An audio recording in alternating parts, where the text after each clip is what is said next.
সালে যখন ফারাক্কা ব্যারেজ শুরু হয় তার আগে বেওয়া ব্রিজ তৈরি হয়েছিল তাদের মেটেরিয়াল আনার জন্য।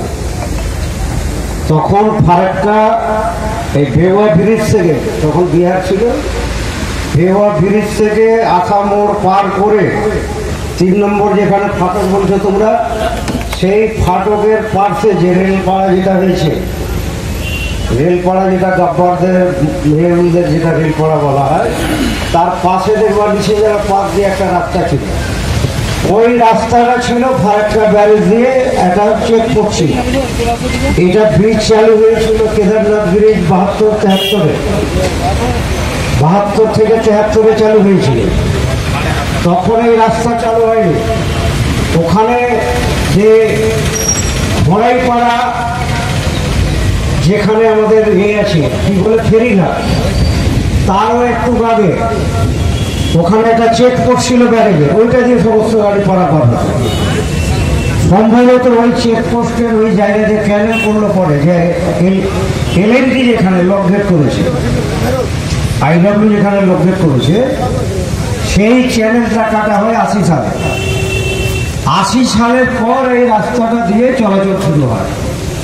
এই যে দুঃখামুড় দিয়ে ডিয়ার ফরেস্টের পাশ দিয়ে যে রাস্তাটা, এটা 80 থেকে কাটা হয়েছে।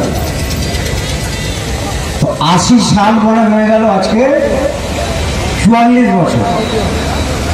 44 বছর এই রাস্তাতে এনটিপিসি যখন জিএস সোহাল জিএল ছিলেন, তখন তাকে আমি এমএলএ ছিলাম না, কিন্তু অ্যাসপন্ডের ভয় দেখিয়ে অ্যাসপন্ড করতে দিব না, এই করতে দিব না, রেল লাইন করতে দিব না, এই রাস্তাটা করিয়েছিলাম একেবারে ওই বিহার বর্ডার পর্যন্ত, ঝাড়খণ্ড বর্ডার পর্যন্ত। আর এইদিকে করেছিলাম চাঁদপুর ব্রিজ পর্যন্ত, মালঞ্চা বন্ধের ফিল কাটিয়েছি। ওই 80, 90, 91 সালে রাস্তা হয়েছে। তারপরে 2011 সালে আম্বুজাকে দিয়ে এখান থেকে খড়াইপাড়া ফেরিঘাট পর্যন্ত রাস্তা করেছিলাম 2011 সালে। আর দুঃখামোড় থেকে ঝাড়খণ্ড বর্ডার পর্যন্ত, আর ফারাক্কা বেওয়া ব্রিজের রিপেয়ার টিপিয়ার ওই সময় হয়েছিল। এখন এই যে 1 কিলোমিটার রাস্তা, এই মুখ থেকে 1 কিলোমিটার রাস্তা প্রিমিক্স হবে। যেহেতু বারবার বলা হয়েছিল, আমি যখন জানতে পারলাম এস্টিমেট হচ্ছে, আমি বললাম যে বিয়ে যদি না করো তোমরা পথের ছাঁদিতে যেভাবে ওই 20 mm দিয়ে, ওগুলো রাস্তা এখানে টিকবে না, এক পথে যাবে না, ধুলা ধুলা হয়ে বেরিয়ে যাবে।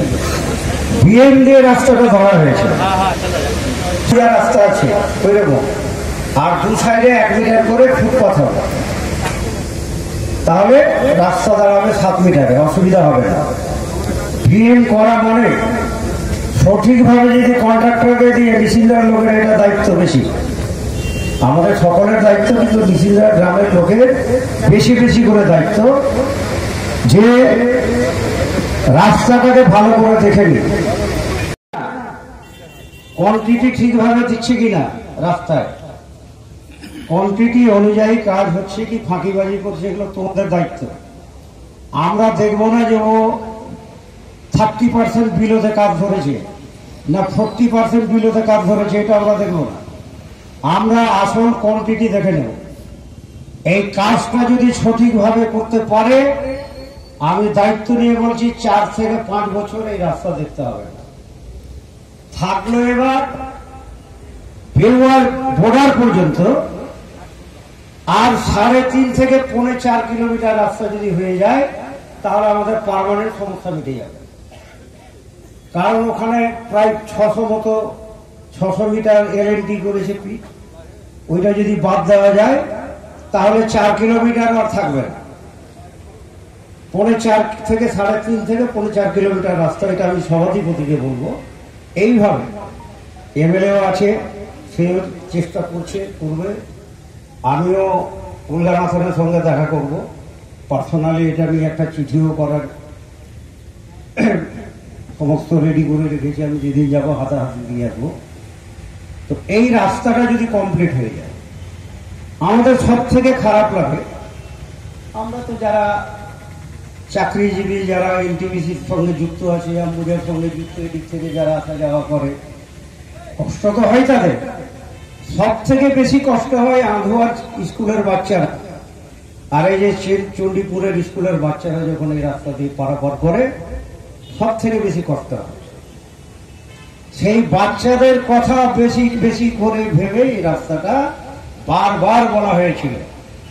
এর আগে যখন আমাদের শামসুজ্জোহা মানে রাজু সভাধিপতি, তখন এমএলএ আমি ছিলাম, সভাধিপতি ছিল, এডিএম ছিল, সকলে মিলে রাস্তাটা আমরা এই করেছিলাম। তখন এনওসি না হওয়ার জন্য ওটা আমাদের টাকা স্যাংশন করেও বাতিল হয়েছে, এনওসি দেয়নি। তা আমরা এইভাবে করব, দেখি ফারাক্কা ব্যারেজ কি করতে পারছে। হ্যাঁ, ফারাক্কা ব্যারেজ কি করবে, আমরা রাস্তায় দাঁড়িয়ে থেকে কাজ করাবো। সভাধিপতিকে বলবো এখানে অন্য কোনো গল্প নেই, এখানে ভয়ের কোনো কারণ নেই।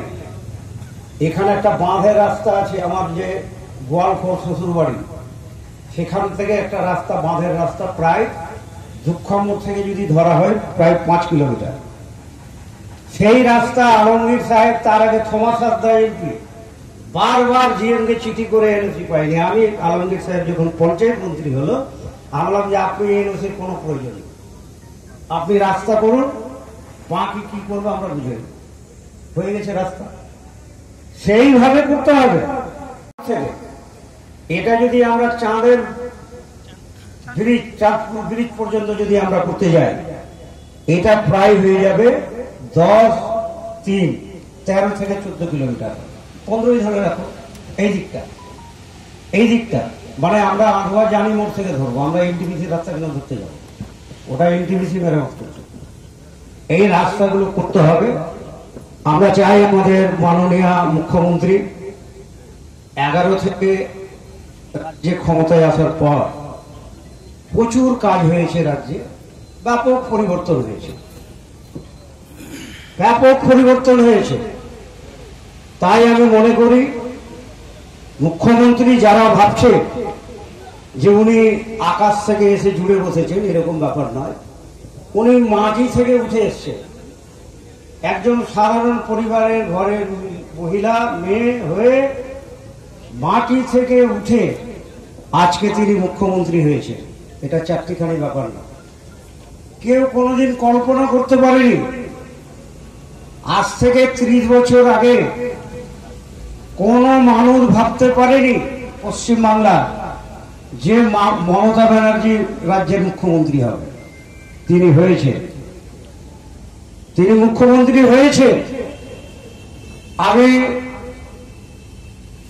বিশ্বাস করি, আমরা সকলেই বিশ্বাস করি, যতই আরজিকর হোক, যাই হোক না কেন, দেখবেন আপনারা আমাদের শিকড় অনেক গভীরে চলে গেছে। তৃণমূল দলের শিকড়, মমতা ব্যানার্জির তৈরি করা মাটি, এই জমির উর্বর জমি তৃণমূলের জন্য। এখানে আমাদের কোনো ভয়ের কারণ নেই।